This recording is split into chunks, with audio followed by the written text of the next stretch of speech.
Hello students, तो आज के लेक्चर में हम लोग पढ़ेंगे हाइड्रेशन ऑफ अल्कीन। तो इसको हाइड्रेशन ऑफ अल्कीन कहो या एसिडिक हाइड्रेशन ऑफ अल्कीन कहो, ठीक है, दोनों एक ही टॉपिक है। उसी तरह से मान लो कि जो हमने इलेक्ट्रोफिलिक एडिशन रिएक्शन पढ़ा था उसमें जैसा कि हमने पढ़ा सबसे पहले एडिशन ऑफ HX या हाइड्रोहैलोजिनेशन और फिर उसका एक स्पेशल केस पेरोक्साइड इफेक्ट, ठीक है। उसी तरह से एक सेम यहाँ पे है कि अगर हम लोग वाटर को अगर ऐड करना चाहें अल्कीन में तो कैसे ऐड करेंगे। अब चूंकि वाटर का नेचर है न्यूक्लियोफिलिक और अल्कीन भी न्यूक्लियोफिलिक नेचर का होता है तो डायरेक्ट वाटर के साथ तो रिएक्ट कर नहीं सकता, तो इसलिए हमें उसके लिए यहाँ पे एक एसिडिक मीडियम का रिक्वायरमेंट होता है। तो एसिडिक मीडियम के लिए, ठीक है, जनरली हम लोग क्या होता है कि डाइल्यूट एसिड हम लोग यूज़ करते हैं। तो मेनली H2SO4 या HNO3 इस तरह का एसिड को यूज़ करते हैं, ठीक है। ये एसिड यूज़ करने का रीज़न ये है कि अगर इसके जगह अगर मिनरल एसिड लाइक HX अगर यूज़ करते हैं तो वहाँ पे X माइनस का जो न्यूक्लियोफिलिसिटी होता है वो HSO4 माइनस HNO3 से ज़्यादा होता है। तो वो क्या करता है कि वो कार्बोकेटाइन पे अटैक कर देता है और जो एलिमिनेशन होना चाहिए, मान लो कि जो H+ का एडिशन होना चाहिए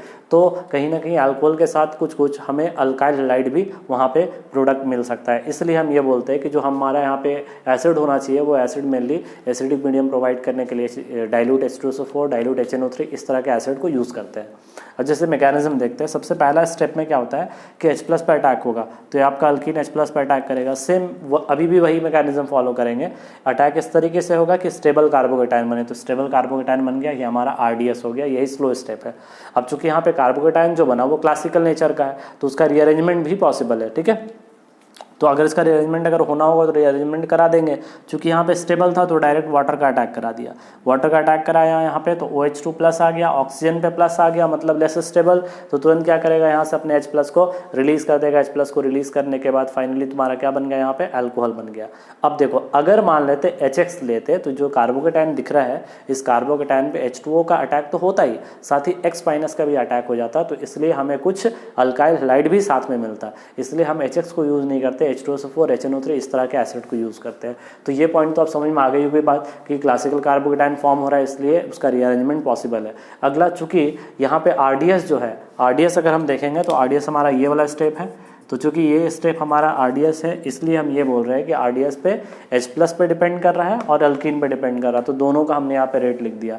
मतलब ये है कि एसिडिक हाइड्रेशन ऑफ अल्कीन में अगर आप एसिडिक मीडियम में अगर pH वैल्यू को अगर आप घटाते हो तो मतलब H+ को बढ़ाते हो तो भी रेट बढ़ेगा, और अगर अल्कीन का कंसंट्रेशन को बढ़ाते हो तो भी आपका रेट क्या होगा, बढ़ेगा। इसलिए कह सकते हैं कि रेट जो है वो डायरेक्टली प्रोपोर्शनल किसके, स्टेबिलिटी ऑफ कार्बोकेटाइन। जितना स्टेबल कार्बोकेटाइन बनेगा उतना ही ज़्यादा रेट ऑफ रिएक्शन होगा उसके लिए। अब देखो, अगर मान लो ड्यूटेरियम वगैरह से अगर क्वेश्चन अगर रहेगा तो कैसे हमको अप्रोच करना है। मैकेनिज्म हमेशा याद रखोगे, पहले H+ का अटैक देन वाटर का अटैक, ठीक है। तो इसलिए यहाँ पे हमने D+ वाटर लिया, तो D+ वाटर लिया तो पहले D+ का अटैक, तो ये अल्कीन गया D+ पे अटैक किया, D+ पे अटैक करने के बाद स्टेबल कार्बोकेटाइन बना लिए और फिर उस पर H2O का अटैक। ऐसा भी तो हो सकता था H2O की जगह D2O दे देता तो फिर D2O का अटैक होता, तो यहाँ पे OH की जगह क्या लगता, OD लग जाता, ठीक है। जिस तरह से यहाँ पे CH2D। तो ड्यूटेरियम वगैरह से क्वेश्चन में बस हमें यही देखना होता है मेनली, इसमें क्वेश्चन में क्या देखा जाता है कि D किस पे ऐड हो रहा है और अगर D2O यूज़ करेंगे तो OD किस में यूज़ हो रहा है। तो आप अगर इस मैकेनिज्म को एकदम सिंपल वे में समझोगे तो फिर आपको कैसा भी क्वेश्चन देगा, कैसा भी आइसोटोपिक चेंज होगा, उसको आप आराम से अप्रोच कर सकते हो। तो पहले आप यहाँ तक नोट कर लो, फिर कुछ सवाल हम लोग करते हैं इस पर।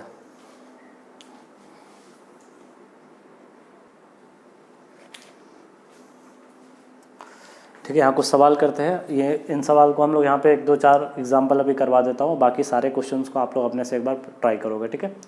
देखो, तो ये पहला सवाल है। तो इस पहले सवाल में सबसे पहला यहाँ पे H3O+ लिख दिया गया है। H3O+ लिखने का मतलब ये है कि उसमें वाटर भी है, साथ में H+ भी अवेलेबल है, ठीक है। तो आप कैसे भी अप्रोच इसमें कर सकते हो। हमने इस तरह से मान लो अप्रोच किया, CH2 H+, ये अप्रोच करा दिया तो CH2 और CH2+, इसका कोई रीअरेंजमेंट तो होगा नहीं, तो फाइनली इस पे H2O का आप अटैक करा दो तो प्रोडक्ट क्या बन जाएगा, CH3 CH2।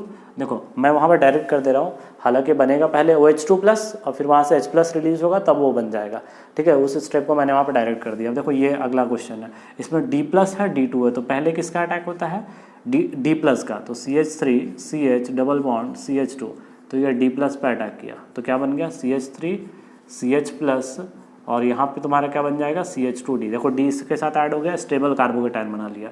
अब इस पर किसका अटैक होगा, D2O का अटैक होगा।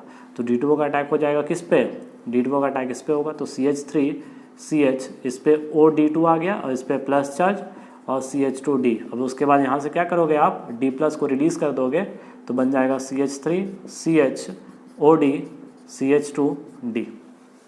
उसी तरह अगला सवाल है D प्लस और H2O। देखो सवाल को कैसे अप्रोच करना, सबसे पहले आपका काम होगा, ठीक है, क्या करना, D प्लस का अटैक कराना। तो D प्लस का आपने अटैक करा दिया तो D इस पर ऐड हो गया, ठीक है, यहाँ पे हमने इसको D प्लस का अटैक करा दिया, D इस पर ऐड हो गया और इस पर कार्बोकेटाइन बन गया। उसके बाद इसका रीअरेंजमेंट करा देंगे तो ये 5 मेंबर रिंग बन जाएगा। और 5 मेंबर रिंग पे तुम्हारा क्या आ जाएगा, मान लो इसको 1 बोल रहे, 2 3 4 5, तो 5 मेंबर रिंग हो गया। और 1 से तुम्हारा लगा रहेगा और 2 पे तुम्हारा कौन सा चार्ज आ जाएगा, प्लस चार्ज। तो 1 से क्या लगा हुआ, CH2D, तो ये CH2D हो गया और इस पर प्लस चार्ज। तो यहाँ पे कौन है, हाइड्रोजन, और 1 2 हाइड्राइड शिफ्ट करा दोगे तो कार्बोकेटाइन क्या बन जाएगा, CH2D, और यहाँ पे बन जाएगा कार्बोकेटाइन। उस कार्बोकेटाइन पे कौन अटैक करेगा, H2O, तो H2O का अटैक करा दो आप, तो क्या बन जाएगा फाइनल प्रोडक्ट। मैं डायरेक्ट लिख दे रहा हूँ यहाँ पे CH2D और यहाँ पे आ जाएगा आपका OH।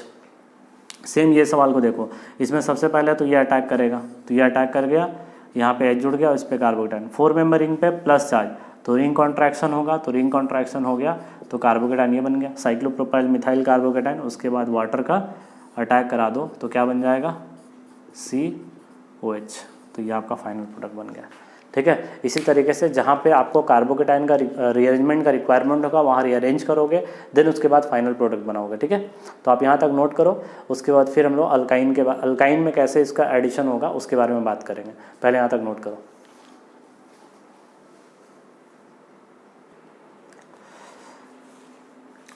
ओके, अब हम लोग देखेंगे हाइड्रेशन जो है वो अल्काइन में कैसे होता है।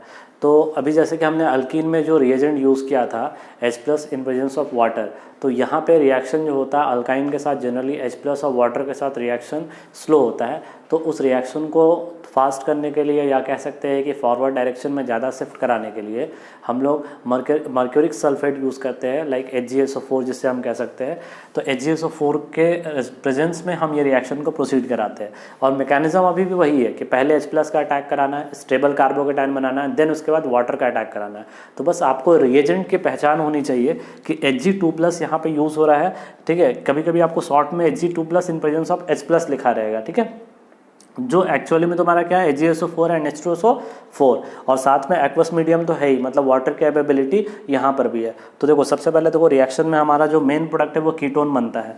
अभी वहाँ पे अल्कीन में जब हमने ऐड किया तो अल्कोहल बन रहा था, यहाँ कीटोन कैसे बन रहा है इसको देखते हैं। सबसे पहले हमने अल्काइन लिया, अल्काइन में H+ का अटैक बिल्कुल अल्कीन के जैसा होगा, H+ का अटैक हुआ, स्टेबल कार्बोकेटाइन हमारा बन गया।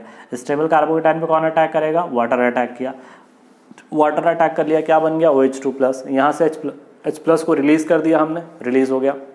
अब देखो ध्यान से, ये कौन सा फॉर्म है, अगर आप लोग को याद होगा तो टॉटोमेरिज्म में इसको हम लोग इनॉल फॉर्म बोलते हैं। तो इनॉल फॉर्म टॉटोमराइज होगा और टॉटोमराइज होने के बाद ये क्या बन गया, कीटोन हमारा फॉर्म कर गया, ठीक है। तो इसलिए यहाँ पे मेजर प्रोडक्ट हमें कीटोन दिख रहा है, ना कि यहाँ पे अल्कोहल दिख रहा है। उसी तरह से मानो आपने कुछ क्वेश्चन किया हुआ है, देखो इस क्वेश्चन को कैसे अप्रोच करना है। सबसे पहला CH3C ट्रिपल बॉन्ड CH, तो H+ का अप्रोच होगा, इसके लिए क्या बन जाएगा हमारा CH3C, और यहाँ पे कार्बोकेटाइन बन जाएगा। उसके बाद डबल बॉन्ड CH2, और इस कार्बोकेटाइन में किसका अटैक हो जाएगा, फाइनली वाटर का अटैक होगा। तो क्या बन जाएगा CH3COH, मैं डायरेक्ट लिख रहा हूँ यहाँ पे CH3। अब इसके बाद फिर इसको टॉटोमराइज कर दो तो क्या बन जाएगा CH3C double bond O CH3। तो थोड़ा सा टॉटोमेरिज्म का कॉन्सेप्ट यहाँ पे रिवाइज आपको होना चाहिए, तभी आप टॉटोमराइज आराम से कर सकते हो, ठीक है। तो इस पॉइंट पे हमने क्या कर दिया, टॉटोमेरिज्म इसका कर दिया। अगला सवाल ये हो गया, तो CH triple bond CH, H+ का अटैक हो गया इस पर, तो क्या बन गया CH2 डबल बॉन्ड CH और इस पर कार्बोकेटाइन। उसके बाद वाटर का अटैक हमने करा दिया तो क्या बन गया CH2 double bond CHOH। Direct मैं यहाँ पे लिख रहा हूँ, ठीक है, H+ वाला स्टेप को मैं यहाँ से ओमिट कर रहा हूँ। उसके बाद देखो ध्यान से, ये इनॉल फॉर्म हो गया, तो ये इनॉल फॉर्म टॉटोमराइज होकर क्या बन जाएगा CH3COH, तो ये हमारा एल्डिहाइड फॉर्म हो गया। उसी तरह से अगला सवाल ये हो गया। इस सवाल में मैं पहला स्टेप को स्किप कर रहा हूँ, ठीक है, डायरेक्टली लिख रहा हूँ। तो यहाँ पे आपका बन गया क्या, कार्बोकेटाइन। उसके बाद कार्बोकेटाइन जैसे बनेगा तो यहाँ पे रीअरेंजमेंट नहीं होता, क्योंकि तुम्हारा हाईली अनस्टेबल होता है, तो तुरंत वाटर क्या करता है, इस पर अटैक करता है। तो वाटर अटैक करेगा तो क्या बन जाएगा तुम्हारा यहाँ पे OH डबल बॉन्ड, फिर इसके बाद इसको आप टॉटोमराइज़ कर दोगे। तो टॉटोमराइज़ करने के बाद उसका जो प्रोडक्ट है, ठीक है, मैं यहाँ पे लिख दे रहा हूँ उस प्रोडक्ट को। आपका प्रोडक्ट क्या बन जाएगा, डबल बॉन्ड O, यहाँ पे CH3। तो इस तरह से आप इस वाले क्वेश्चन को एक बार अपने से अप्रोच करोगे, ठीक है। तो कैसे अब हमने देखा अल्काइन में कैसे हाइड्रेशन हो रहा था, या अल्काइन में कैसे वाटर का एडिशन हो रहा था। वाटर का एडिशन के लिए एक्स्ट्रा रिएजेंट Hg2+ का हमें वहाँ पे ज़रूरत पड़ रहा था। तो इस लेक्चर के लिए इतना ही। नेक्स्ट लेक्चर में हम लोग ओजोनोलाइसिस के बारे में पढ़ेंगे। यहाँ के लिए इतना ही। Thank you.